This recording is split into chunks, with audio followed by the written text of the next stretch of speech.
Okay, here I am at the Ripon commuter station in Woodbridge. I'm just going to make a video today to outline my whole idea of personal agency, and hope a train doesn't come while I'm talking. But anyway, I'm mainly concerned about personal agency as an individual. That's very important to me compared to the identity you get from belonging to a group or a tribe, whether that's based on race or sexuality or some form of gender or nationality or religion or anything.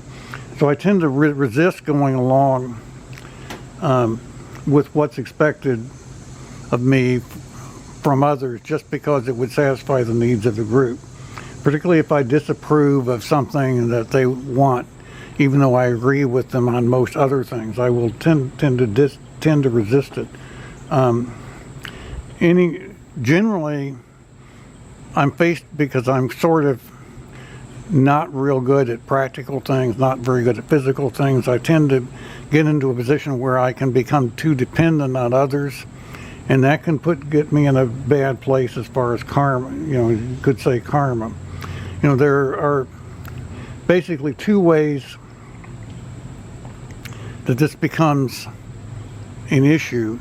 If you belong to a marginalized group, you might tend to identify with the group rather than with your own capability, and identify with the idea that your group is marginalized and that the status of the group needs to be improved.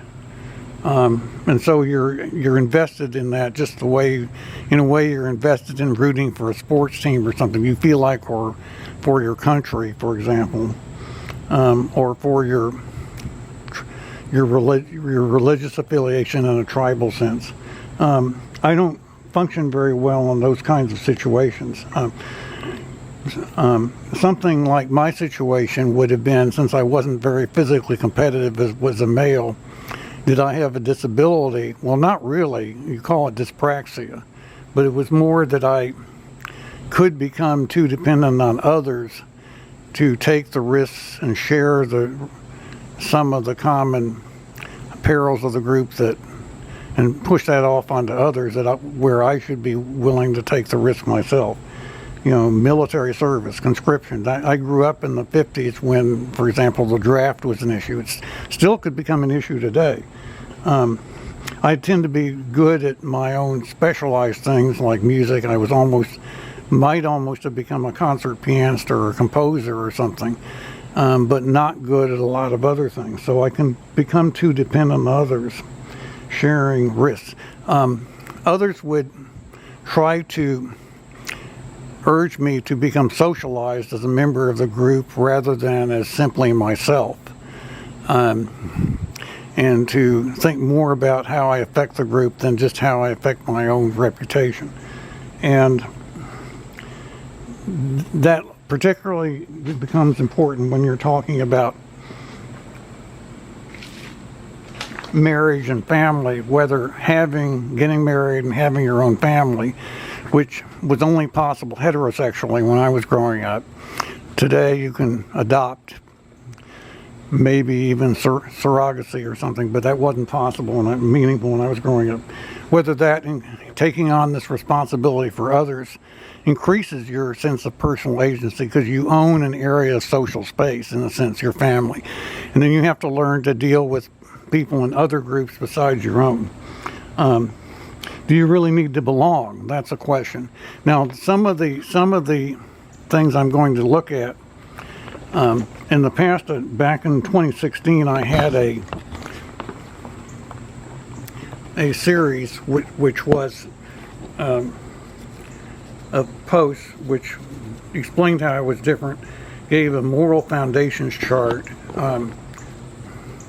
gave some postulates and some functional components, and outlined what a video might be. And then that turned out to either be an explainer chart like Vox has, or which was coded, or something like where I talk about my values when I was growing up, where I talk about my sexuality separately, and then where I talk about the workplace, and finally I talk about my right of reach with free speech. It kind of broke into sections, and I can do a video about each one. The last thing, again, do you really need to belong to a group to be a person? I don't really feel like you do, but that's a big deal. When the society you belong to comes under stress, as like it has with the pandemic, and which it can do with war, for example. Back when I had to deal with a draft back in the 60s, when that happens and you don't do your part, you can suddenly become a criminal. You can be viewed as a mooch or a parasite. And all of a sudden, even though something like this hasn't been a problem, it's never been a problem before in your life, and you may have gone decades without it being a problem, all of a sudden it's a huge problem. So this is a very important part of the discussion.